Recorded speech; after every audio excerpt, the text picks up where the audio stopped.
നമ്മുടെ കുഞ്ഞാറിനെ കുളിച്ചൊരുക്കി എല്ലാം റെഡിയാക്കിയിട്ട് ഇതാ സ്കൂളിൽ ചേർത്തിട്ടുണ്ട് കേട്ടോ LKG.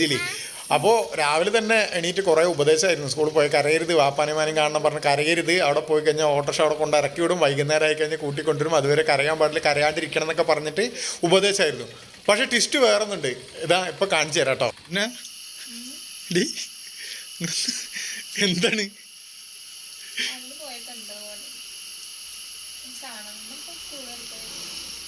നീ അവളെയും കൂടി കരയിക്കോ? അവളെക്കായി മീതല്ലോ നീ.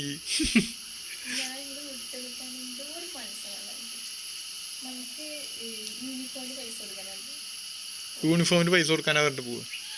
നല്ല എന്നിട്ട് നിന്നെ കണ്ടിട്ടുള്ള ഓടി വന്നാലോ? കുട്ടീനെ സ്കൂളിലേക്കൊക്കെ പറഞ്ഞപ്പോൾ കുട്ടിയേക്കായും വലിയ കരച്ചിലായി ഉമ്മ. അവള് ഷാഡിയൊന്നും ഇല്ലാതെ സ്കൂളിലേക്ക് പോയിട്ടോ. പക്ഷേ ഇതാ അവിടെ എത്തുന്നതിൻ്റെ മുമ്പ് ഇവള് യൂണിഫോമിന് പൈസ കൊടുക്കാനാണെന്ന് പറഞ്ഞാൽ അവിടെ പോയി. യൂണിഫോമിന് എന്തായാലും പൈസ കൊടുക്കണം. അപ്പോൾ ആ ഒരു പേര് പറഞ്ഞിട്ട് ഇതാ സ്കൂളിലേക്ക് പോയിട്ടോ. എന്നിട്ട് ഒളിഞ്ഞ് നിന്ന് അവളുടെ ക്ലാസ്സിലേക്ക് ഇങ്ങനെ നോക്കുകയാണ്. LKG അല്ലേ, അപ്പോൾ അവരുടെ 2 സൈഡും ഡോറും കാര്യങ്ങളൊക്കെ എല്ലാം അടച്ചിട്ടിരിക്കുകയാണ്. അപ്പോൾ ഡോറിൻ്റെ ഗ്യാപ്പിൽ കൂടി അവിടെ കാണുന്നുണ്ട്. അവളെന്തോ കളിച്ചുകൊണ്ടിരിക്കുകയാണ്. അപ്പോൾ അവൾ കളിക്കുന്നത് അവിടെ നോക്കിക്കൊണ്ടിരിക്കുകയാണ്. പക്ഷേ ഇവളെ കണ്ടു കഴിഞ്ഞാൽ ചിലപ്പോൾ അവൾ എന്താ പറയുന്ന അറിയില്ല. അതുകൊണ്ട് ഡോറിൻ്റെ ഗ്യാപ്പിൽ കൂടെ നോക്കുകയാണ് കേട്ടോ. അവൾ തിരിച്ചു വരുമ്പോഴും അവൾക്ക് ഒറ്റയ്ക്കാക്കി വരാനുള്ള മനസ്സില്ല, ആദ്യമായിട്ട് പിരിഞ്ഞിരിക്കുന്നത് കൊണ്ട്. നിങ്ങൾ ഇങ്ങനെ തന്നെയാണെന്നുണ്ടെങ്കിൽ ഈ വീഡിയോയുടെ താഴെ കമൻറ്റ് ചെയ്യട്ടോ. ഇതുപോലെ എത്ര ഉമ്മമാരുണ്ട്.